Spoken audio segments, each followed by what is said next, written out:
From Pacifica, this is Democracy Now! You see what's happening at the border. All of a sudden, for the first time, we're getting gang members out, we're getting drug lords out, we're getting really bad dudes out of this country. As President Trump talks about deporting drug lords and bad dudes, we'll look at a shocking new proposal to separate immigrant mothers from their children if they cross the border together without authorization. Plus, we go to Los Angeles to speak with a 13-year-old who saw ICE officials detain her father as he was taking her to school.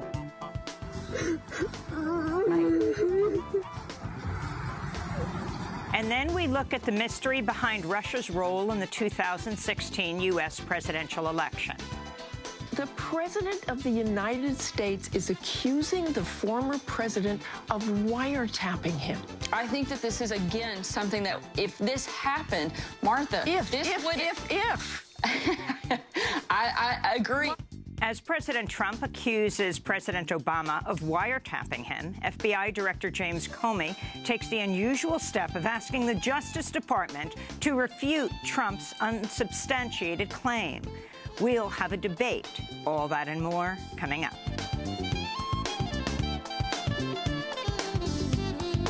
Welcome to Democracy Now!, democracynow.org, The War and Peace Report. I'm Amy Goodman. FBI Director James Comey is asking the Justice Department to publicly refute President Trump's unsubstantiated claims that former President Obama ordered Trump's phones wiretapped during the 2016 presidential campaign. FBI Director James Comey, President Obama, and others have all rejected Trump's allegations, which he first made during a tweet storm on Saturday morning.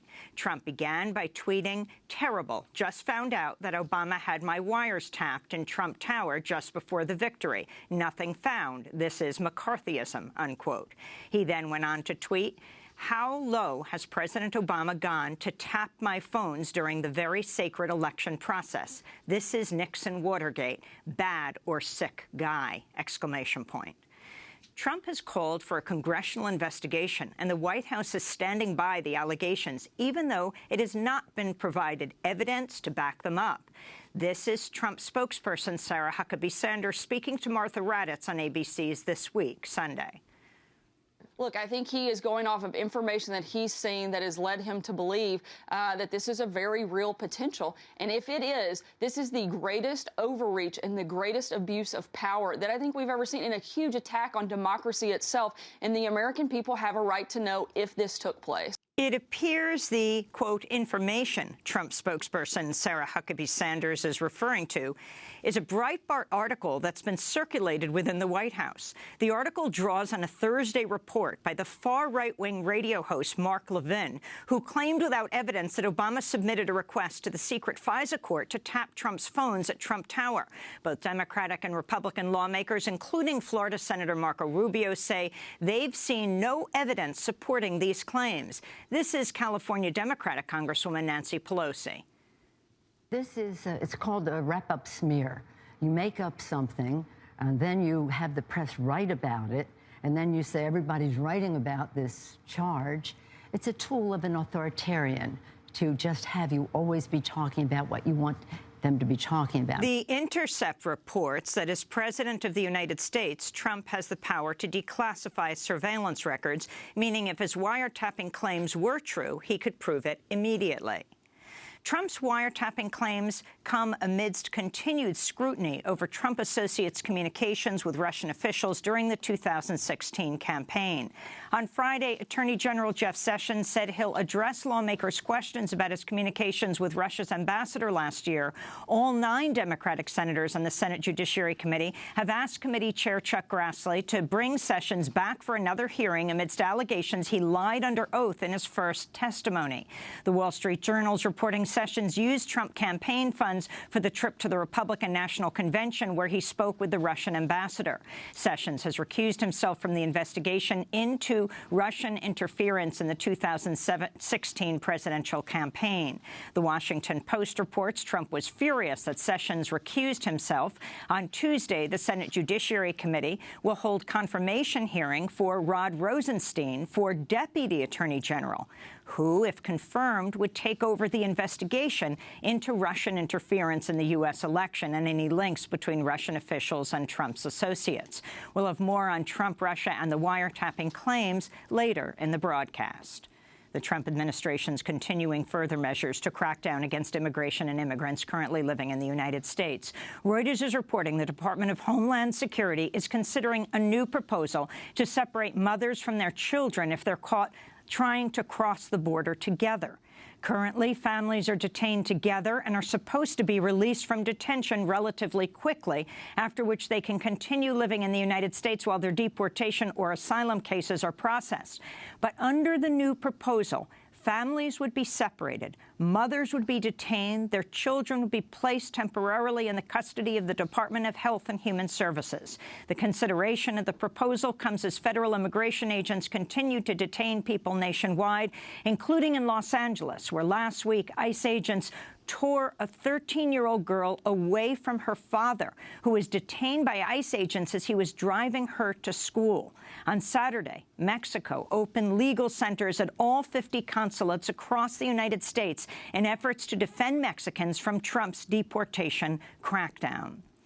A landmark class action lawsuit is accusing the for-profit prison company Geo Group of violating federal anti-slavery laws by forcing tens of thousands of detained immigrants to work for free or for as little as $1 a day. The lawsuit was first filed in 2014 and won class action status last week. It accuses Geo Group of forcing people detained at the Denver contract detention facility to work without pay to clean the facility or face solitary confinement if they refuse.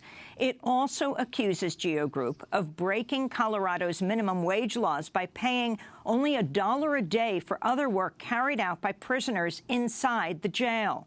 Geo Group owns and operates the Denver Detention Center under a contract with ICE. President Trump's expected to issue a new executive order temporarily banning all refugees as well as people from 6 majority Muslim countries from entering the United States. The New York Times reports the new ban would apply to people from Syria, Sudan, Iran, Somalia, Libya, and Yemen, but not people from Iraq. Iraqis were included in Trump's first Muslim travel ban, which was blocked by the courts in February amidst massive nationwide protests. Unlike the first ban, the new executive order is also not expected to apply to people from these countries with green cards or who already have a visa.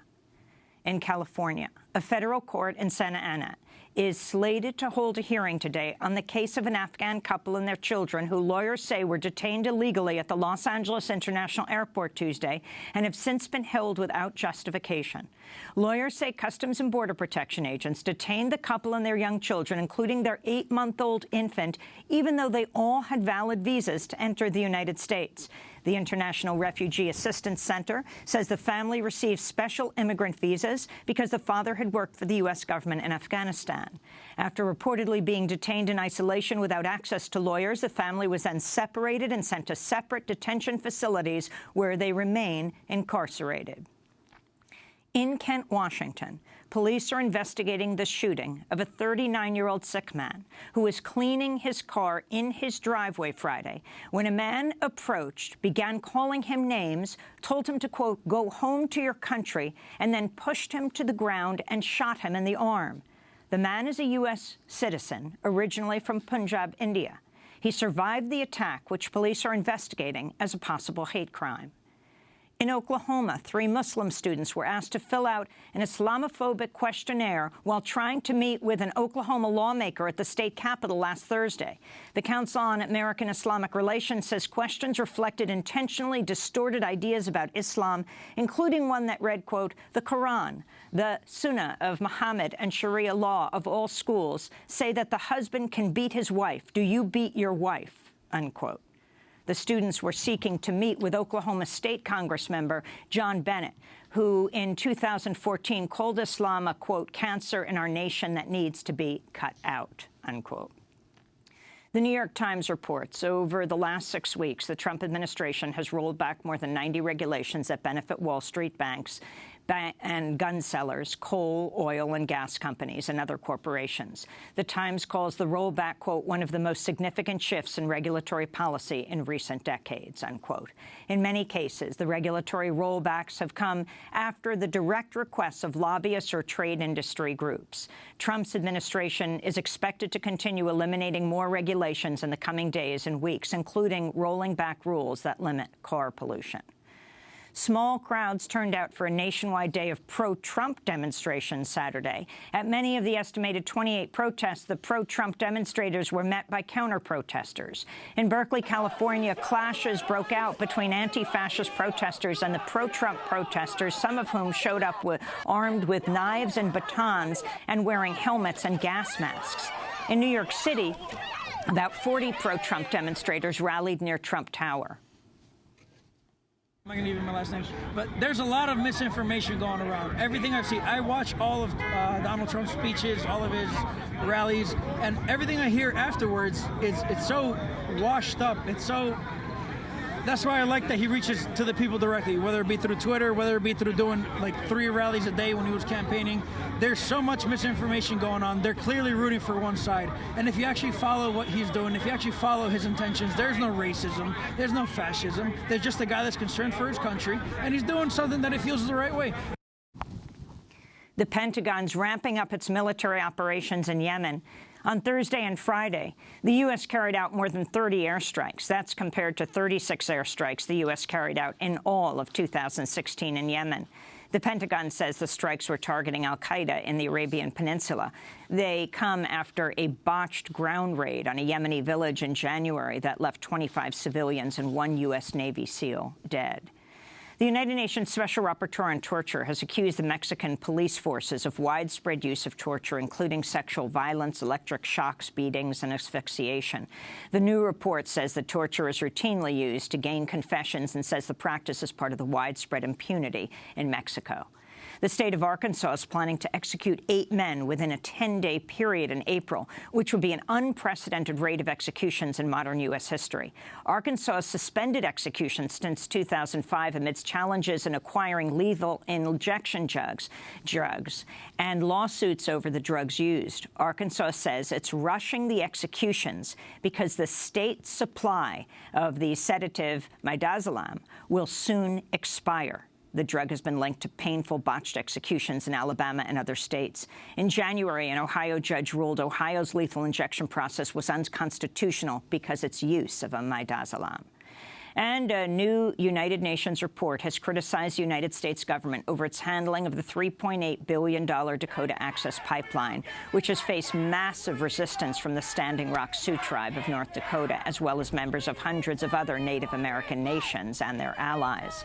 The report says the U.S. government had failed to communicate with and consult the Native Americans and showed a, quote, lack of good faith involvement. The report was delivered to State Department officials on Friday. On Saturday, protesters rallied at Columbus Circle in New York City to oppose the pipeline, which is currently in the final stages of construction, following the Trump administration's approval. This is Isha Rancho. I think it's especially meaningful to be at this statue of Christopher Columbus. I was born and raised in New York, and every time I pass it, it just reminds me how much we blatantly love to rub it in the faces of our indigenous people that this land is stolen. But I'm here at the protest because, the fight's not over. A lot of people think it has been finished for weeks or months, but it's not over. We're still out here. We're still protesting in solidarity, and it is our duty to win, and it is our duty to keep fighting. And a correction to an earlier headline. The Wall Street Journal was reporting that Jeff Sessions used his own Senate re-election campaign funds, not Trump campaign funds, to travel to the Republican National Convention last summer. We'll have more on Sessions, Russia, Trump claims about wiretapping later in the broadcast. And those are some of the headlines. This is Democracy Now!, democracynow.org, The War and Peace Report. I'm Amy Goodman. And I'm Juan Gonzalez. Welcome to all of our listeners and viewers around the country and around the world. We turn now to look at a Department of Homeland Security proposal to radically shift how federal agents treat undocumented families, including asylum seekers, who attempt to enter the country. Reuters is reporting the DHS is considering a proposal to separate mothers from their children if they are caught trying to cross the border together. Under the plan, mothers would be held in custody, while the children would initially be placed in the custody of the Department of Health and Human Services. Texas Congressman Democrat Henry Cuellar criticized the new proposal. He said, quote, "Bottom line, separating mothers and children is wrong. That type of thing is where we depart from border security and get into violating human rights." We go now to Los Angeles, where we're joined by Marielena Incapié. She's executive director of the National Immigration Law Center. So this is a proposal, we understand, that's being floated by the Department of Homeland Security, separating mothers from their children. Can you tell us what you understand, Marielena? Thank you for the invitation, Amy and Juan. Yes, this is a proposal, which means we can still try our best to stop this. This really amounts, if it goes forward, this would amount to state-sanctioned violence against children, against families that are coming to the United States to seek safety. Everything in this administration right now is, there's such a lack of transparency. We don't have details except what the media is reporting. And Reuters, as you mentioned, is reporting that there is a proposal based on some meetings that ICE has held starting in early February. There were some notes from that have been shared with both MSNBC and Reuters. And most recently, the Reuters reporter was able to confirm with attorneys at the Department of Homeland Security that this is very much part of a proposal that they're seriously considering. And Marielena, what would be the purpose of separating the mothers from the children that accompany them? Besides cruelty and inhumanity and inflicting emotional, psychological trauma, I think it's deterrence, right? We saw this even under the Obama administration, and the Trump administration clearly has begun wanting to show that immigrants aren't welcome here, even immigrants who are seeking refuge. We saw this with the refugee ban, Muslim ban, and now we're seeing with the baby ban, family ban. Not sure what we'll call this next proposal if this comes to be a final policy. But the deterrence approach has been a failed approach. You cannot deter a mother from making the difficult decision of trying to save her children's lives. I mean, that any mother, any parent will do that. And no wall, no level of detention is ever going to stop that. So can you explain exactly how it would work? They would take the mother, put her in jail, and what would they do with these children? Well, again, we don't have the details yet, but what we understand that's being proposed is, yes, the family units would first be detained, right? They would be detained when they arrive at the border. And again, let's remember that these are called, currently we have 3 family detention centers. There are 2 in Texas and 1 in Pennsylvania. These are jails, right? These are families that are being put in jail. The children then are sent to a Health and Human Services facility, but again, that is still a jail. Neither the children nor the family members nor the parents belong in jail. Families belong together. Children belong with their mothers and their fathers. They belong in schools. They belong in home. They belong in parks. What we believe will happen is that the families will be separated. Children will be ripped apart from their parents' arms and placed in these separate detention centers, and will then go through the legal process, which includes a credible fear interview. That means it's an opportunity for the immigrants to show that they, whatever evidence they have, to explain that they are afraid of returning home to their home country because they fear persecution and in many cases murder. The fact that children will be 1, separated from their family, and 2, we have no idea what process the children will have to go through, again, because they'll be by themselves. And to do so, the fact that 88% of families that came in the last few years had passed their credible fear interviews. The majority of people are coming to seek asylum, which they have a right to do so under both U.S. and international law. Well, some of the Republicans in Congress are claiming that the women are willing to risk the dangers of making the journey with their children because they are sure that they'll be quickly released from detention and that then the court dates will be set months or even years into the future. What's your response to that? My response is that those are completely uninformed comments, and frankly, again, they're comments that talk to how out of touch these Republican and policymakers that would say that. Again, let's understand what's happening in Central America. In the Northern Triangle, in Honduras, Guatemala, and El Salvador, the levels of violence have increased dramatically over the last years. Most of the people, the numbers of people who are coming over have increased, and in fact, the number of women, and particularly teenage girls, are increasing because the levels of femicide, gender-based violence, rape, kidnapping, etc., is what is driving people to leave and make the difficult decision. Now, they're not coming just to the United States. Asylum rates have actually increased also to Nicaragua, to Belize, and Costa Rica, and neighboring countries.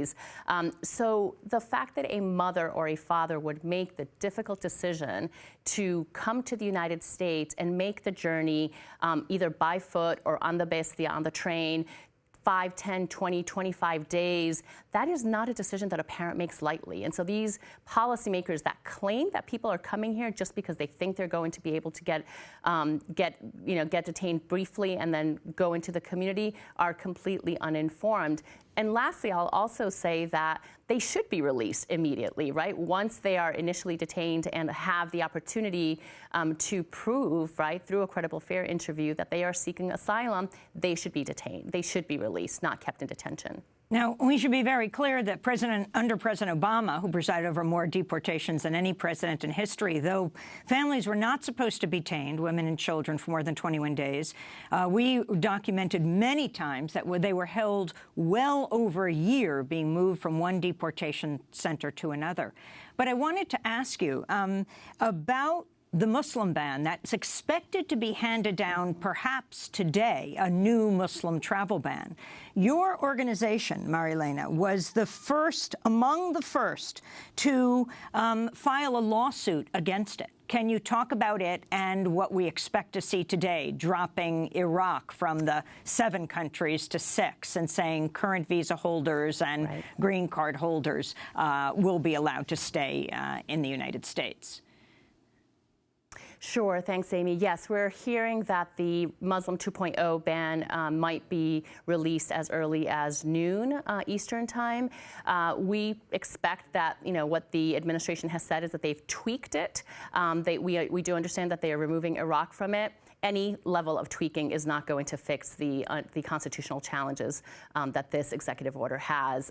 As you mentioned, we, the National Immigration Law Center, along with the International Refugee Assistance Project, the Yale Law School Clinic, and ACLU, filed the first lawsuit on behalf of Mr. Darwish and Mr. Al-Shawi, 2 Iraqi refugees that were detained at JFK, as well as everyone else that was similarly situated around the country. And that was the first legal victory that immigrants and refugees had against this administration when that Saturday night, a federal judge in the Eastern District of New York ordered the federal government to not detain or deport any of these individuals that had been in transit, that had arrived. We've separately filed a lawsuit in Maryland challenging the entire executive order. And then, as you know, the state of Washington has also filed, and there are a number of other lawsuits. All of these cases are somewhat on hold until we see the text of the revised Muslim ban, but frankly, again, we expect that it will be equally unlawful, un-American, and unconstitutional. And Marilena, I wanted to ask you about the news we reported this morning that's come out recently, that there's a class action lawsuit by inmates who've been held in detention center because of the wages that they are being paid, some forced to work for $1 a day or nothing at all.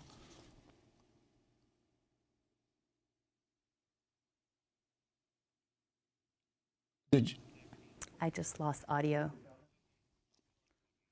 Well, we will certainly pursue that issue in the coming days, this lawsuit that was first filed in 2014, immigrants saying they were forced to engage in slave labor. Marie-Hélène Incapié, we want to thank you for being with us, Executive Director of the National Immigration Law Center. When we come back, we go to a family whose father was driving his 13-year-old to school, and he was ripped away by ICE. We'll play some of the video and get response from the family and the family's lawyer. Stay with us. Sage grows on the mountain. You can dig it with a silver spoon. Float it off to market. Park and talk it from hot air balloons. Get your good old-fashioned learning.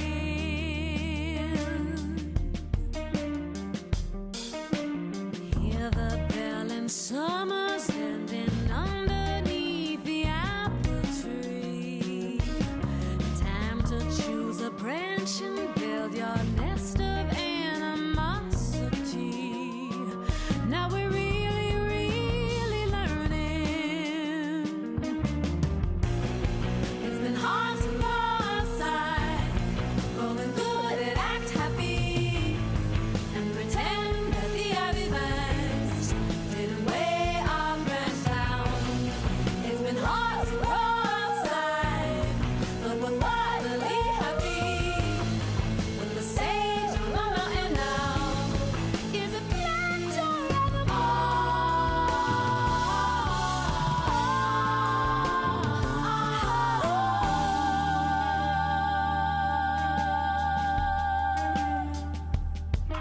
Sage grows on the mountain, round the fountain of unfiltered truth.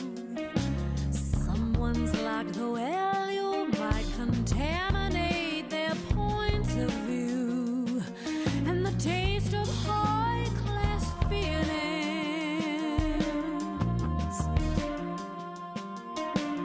Peeking through the keyhole, festive people watch the master read. 1 degree of kneeling separates the haves from loving need, and the art of low-class feeling. It's been hard to go outside, growing good and act happy, and pretend that the ivy vines didn't weigh our branch down. It's been hard to go outside, but we're finally happy. When the sage on the mountain now is a planter of them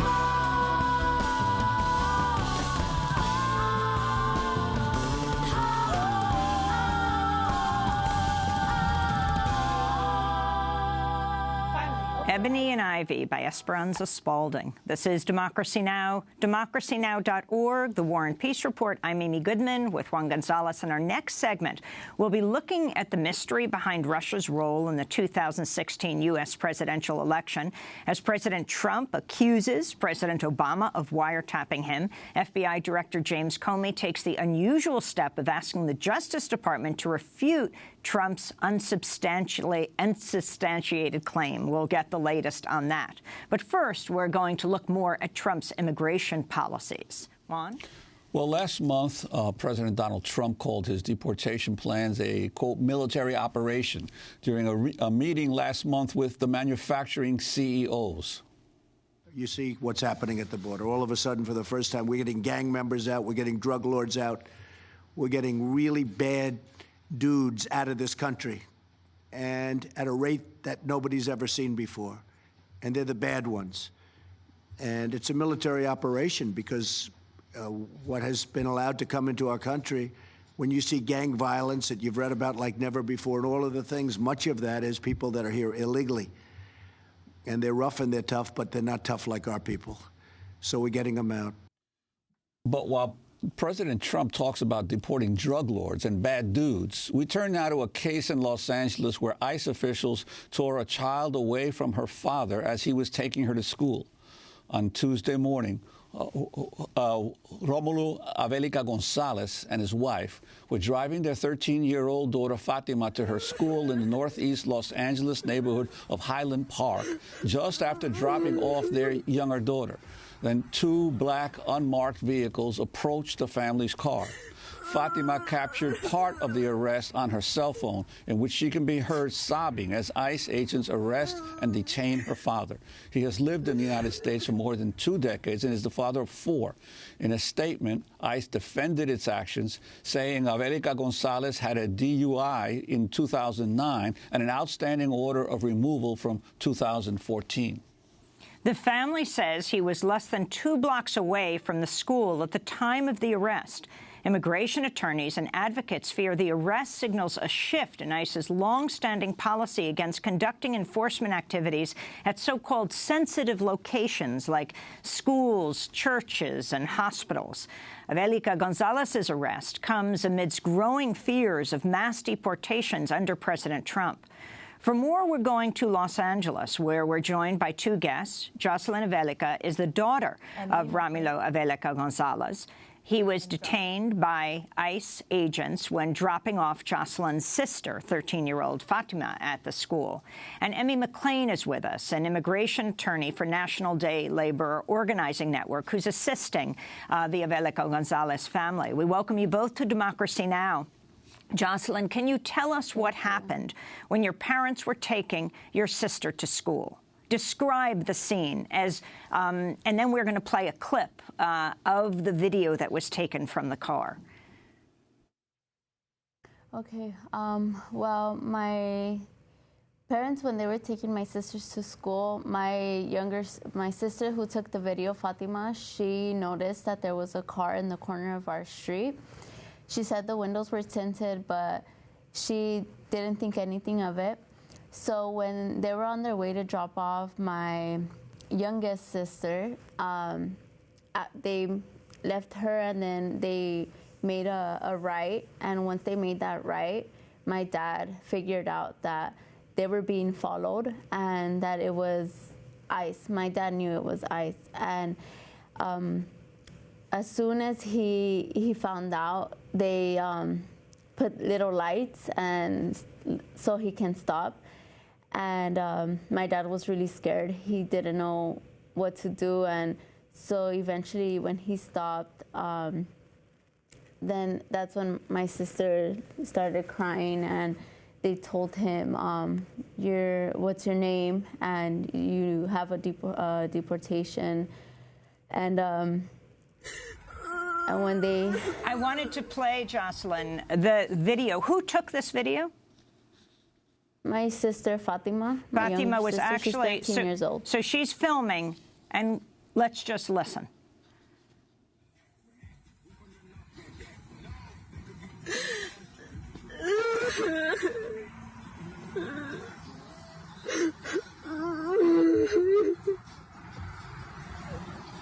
So, Jocelyn, what has happened to your father now? Where is he? Right now, my dad is in Adelanto, California. Where? In the detention center from Adelanto, California. And Emmy McLean, could you tell us a little bit about her father and his interactions back and forth with immigration over the past few years? Yes, Romulo Avelica Gonzalez has lived in the United States for over 25 years. He has 4 U.S. citizen daughters in the United States. Jocelyn is the second eldest. As she mentioned, he has a 12 and 13-year-old daughter who were the ones who were being taken to school that day when ICE agents in 2 vehicles followed them to school, picking up and arresting Mr. Avelica literally right after he dropped one of the daughters to school and as he was en route to drop the other daughter to school. ICE agents and ICE intended to deport Mr. Avelica that day. On Tuesday when they were picked up, they were planning, after more than 25 years in the United States, they were planning to put him on a bus to Tijuana within hours of picking him up outside of his daughter's school. The community rallied, the school rallied, Jocelyn and her family rallied in a way that was, truly extraordinary, and the community's actions prevented his deportation that day. But as Jocelyn shared, Mr. Avelica is currently in a detention center, a private for-profit detention center in the desert, about an hour and a half outside of Los Angeles. So It was a really important victory on Tuesday, but there needs to be a lot more action and a lot more engagement from the community to push back on these egregious actions by ICE to prevent his ultimate deportation. But now, how does this jibe? We've shown the quote of President Trump talking about that the government is deporting drug dealers, gang members, bad dudes, and here you have a situation of a father who's apparently his only criminal violation is DUI several years ago. So Mr. Avelica has 2 prior criminal convictions, one a DUI from about a decade ago, and one of a crime that we would consider a status crime, a crime essentially that is connected to someone being undocumented, where he misused a registration for a car because he wasn't able to get a driver's license at the time, about 20 years ago. And that made him a priority, frankly, under the Obama administration, which also had egregious distinctions between so-called good and bad immigrants, and has made him a priority under the Trump administration, where essentially everyone is a priority.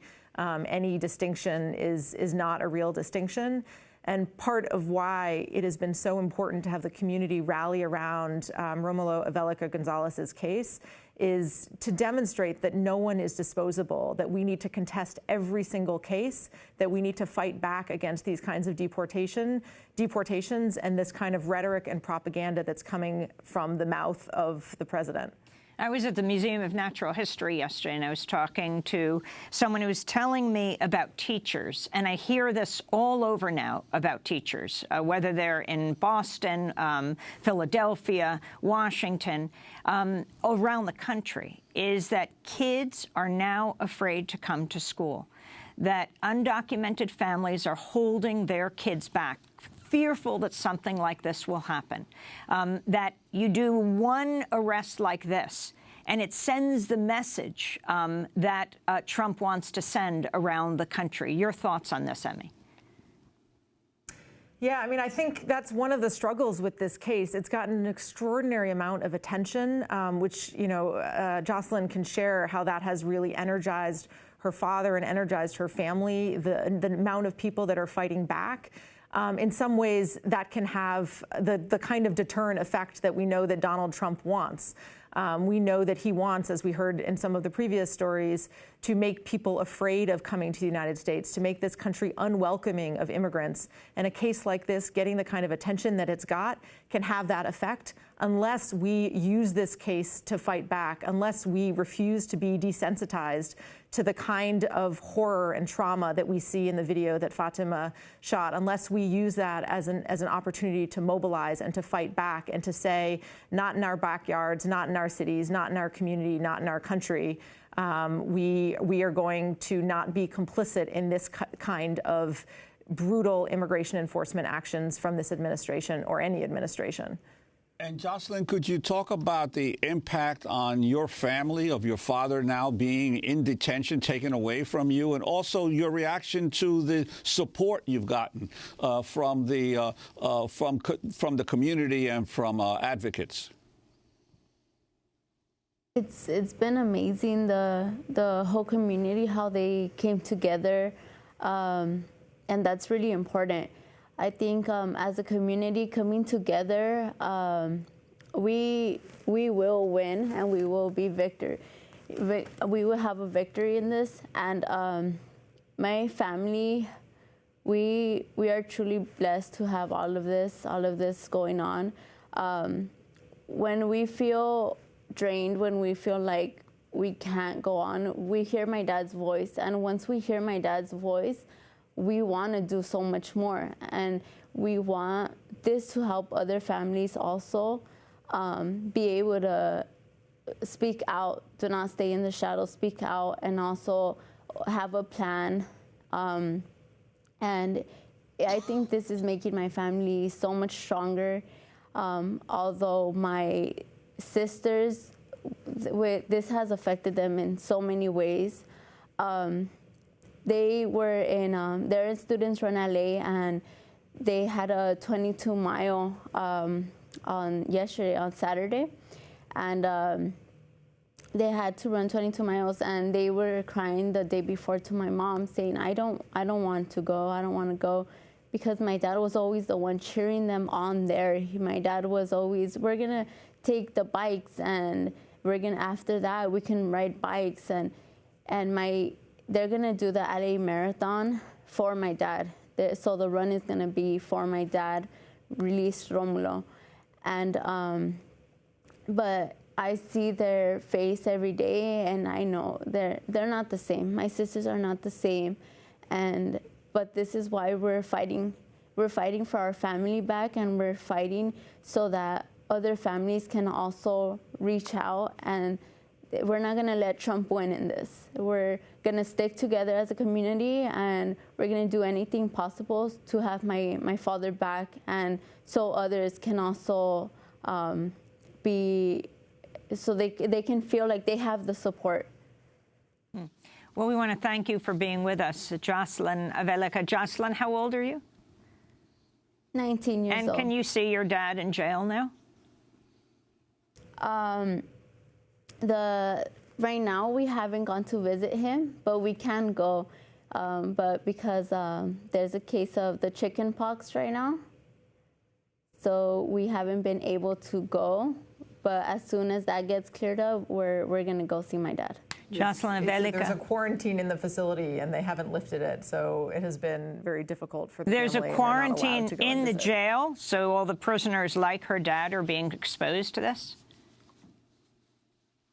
I mean, we haven't had a chance. I mean, actually, they haven't let attorneys into the facility either, so into the portion of the facility where there's this quarantine. But I will say that Jocelyn and her family have been speaking to their father by phone regularly, and he, rather than being, totally drained and depressed, has expressed to them, how proud he is of them, and how, energized he is, and the community, and others inside are watching the kind of mobilization that the community has put forward to defend him and to try to fight back against his deportation.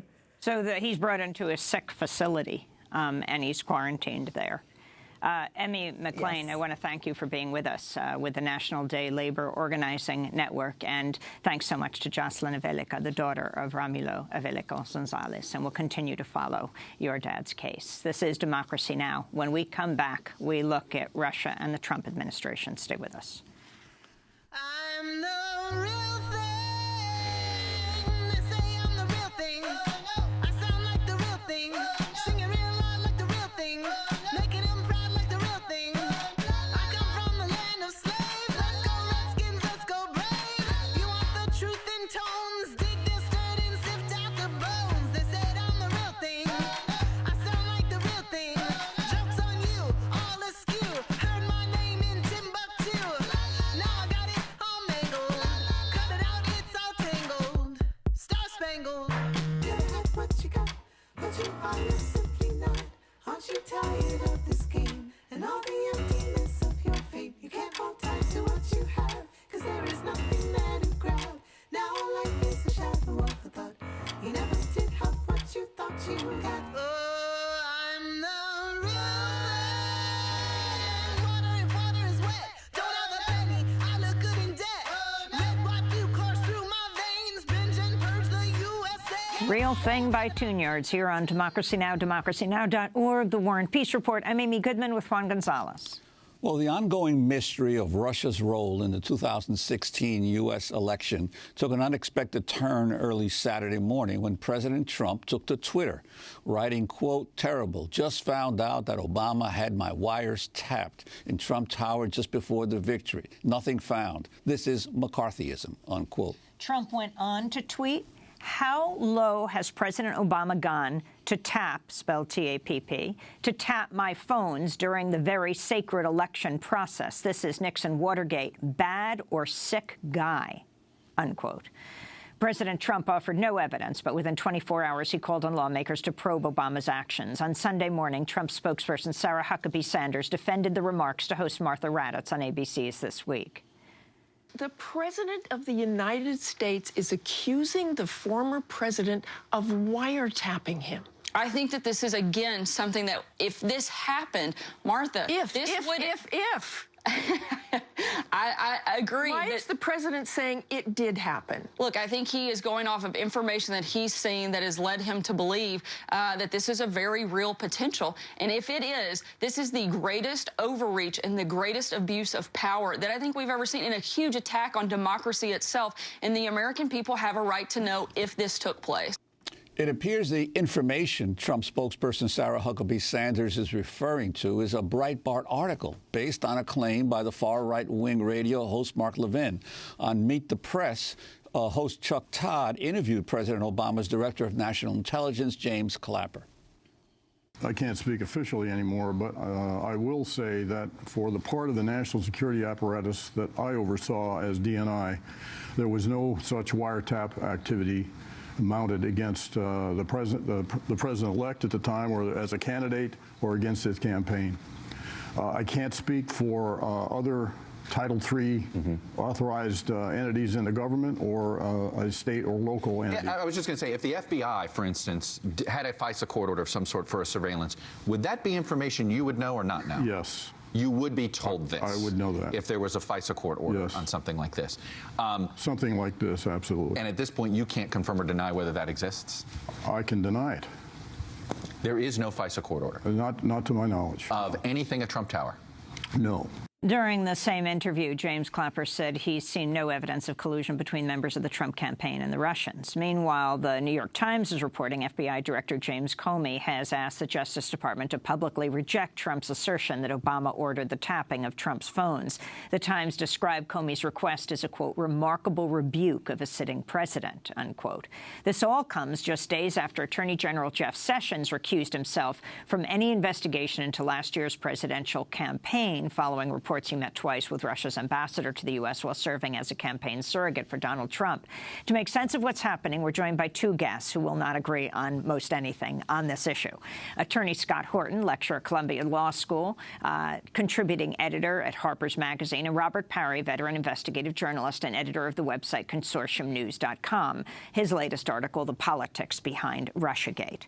Scott, let's begin with you. Around this FISA order, why does President Trump have to say he's heard reports? Can he pick up the phone and find out? Absolutely. As commander-in-chief, he would have the right to demand and receive a briefing about anything that's going on. And he would also have the power to declassify and release any information that's been obtained, including FISA court orders, warrants, or other documents. And he's obviously chosen not to do that and instead rely on a Breitbart report of a Mark Levin rant. And he could declassify. Absolutely. And release. Scott, what is your sense of, as this continuing Russia situation has developed over the last several weeks, of what is going on here?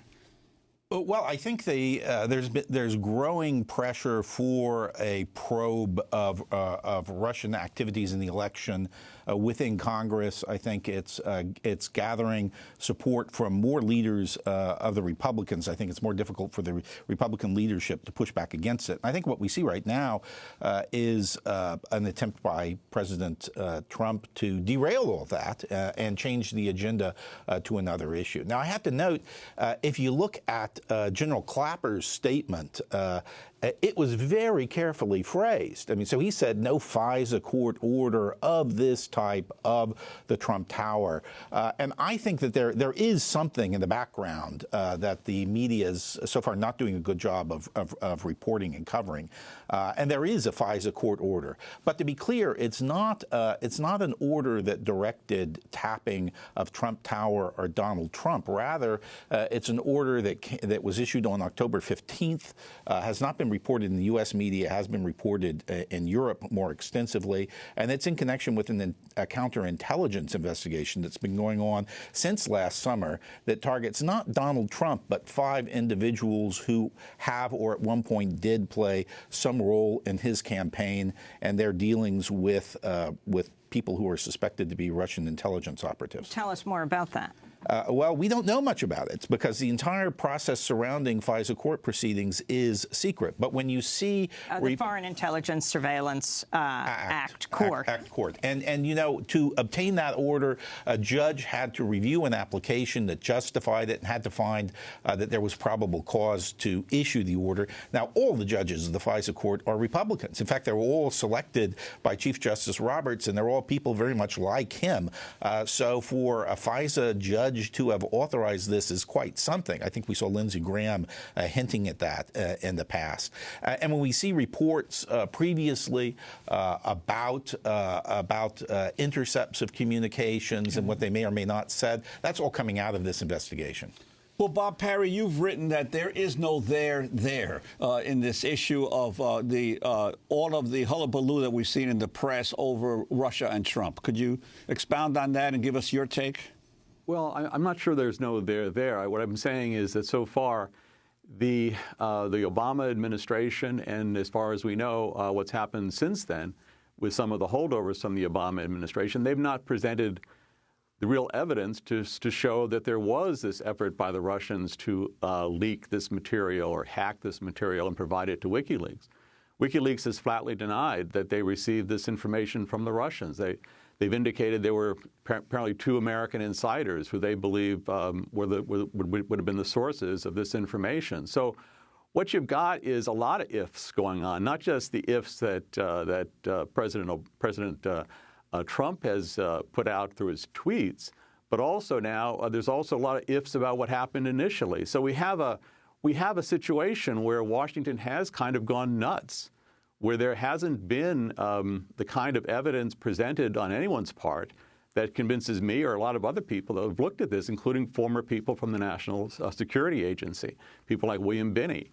So you have problems here where the evidence is not supporting, at least to this point, a lot of these allegations. We've had a lot of suspicions and a lot of smoke, but so far not much in the way of fire.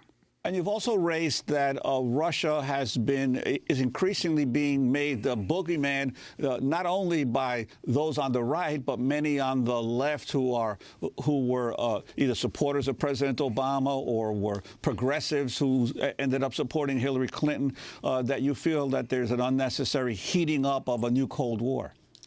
Well, there's no question. We're now into a new Cold War. And we're also seeing kind of a new McCarthyism. What you've seen is a very hostile approach that the United States has taken toward Russia, going back really to the Ukraine crisis, and it has been escalating. And the Russians have responded somewhat in kind. So you had a much more cooperative relationship between President Obama and President Putin that preceded the 2014 Ukraine crisis. They worked together on the Syrian crisis. It was Putin who got Assad to give up his chemical weapons. They worked together on Iran, getting Iran to constrain its nuclear program. But then with the crisis in Ukraine, which was not simply a case it was a case that involved some American input to try to create that as a turning point in how this whole relationship developed. So we've had this narrative set up where the Russians are made into the bad guys, and that has now continued on into the campaign, now into the new presidency. Scott Horton, your thoughts on the allegations of Russian hacking of the election and Russia's involvement with Donald Trump and his associates, even if we're talking about oligarchs helping to finance Donald Trump's development projects because it was hard for him to get lines of credit since he had gone bankrupt so many times. Well, I think just the hacking and release of information all on its own is actually relatively little, not so much a big deal. In fact, assuming the Russians do it, and I think the evidence, unlike my colleague, I think the evidence is very convincing that they did, it's not a big deal. It's what intelligence services do all over the world. What would make this a far bigger matter is if there were collusion between the Trump campaign and Russians throughout the process, if the hacking were requested, if it were being guided by them. And then if beyond that, it were to turn out that the Russians, in fact, financed Donald Trump to the tune of hundreds of millions of dollars, as indeed his son acknowledged in the press statement before the campaign got going. What do you mean? That is that if you look at Trump's situation after the bankruptcies that occurred in 2004, when the banks withdrew their letters of credit, most people thought he was finished. From that point forward, there was an infusion of hundreds of millions of dollars into Trump projects, Trump-branded projects all around the world that refloated the Trump empire and made it viable. All that money seems to have come out of Russia from Russian oligarchs and Russian organized crime groups. And that's something that was really not very well developed during the campaign. And those facts altogether would explain what is otherwise an almost inexplicable relationship between Donald Trump and Putin, where he cannot criticize this man or say a negative thing about him.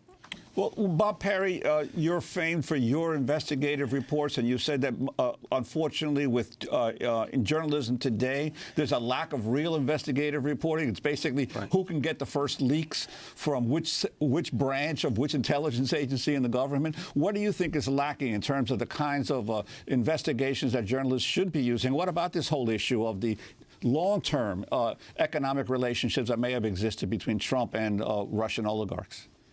Well, again, there are a lot of ifs here, and I don't think there's been any hard evidence presented on these things either. There was this reference from the Sun, who was apparently talking about some of these Russian oligarchs buying up Trump condos and other kind of properties, but that doesn't mean it was coming from the Russian government. This idea that everything in Russia is controlled at the top is not really true.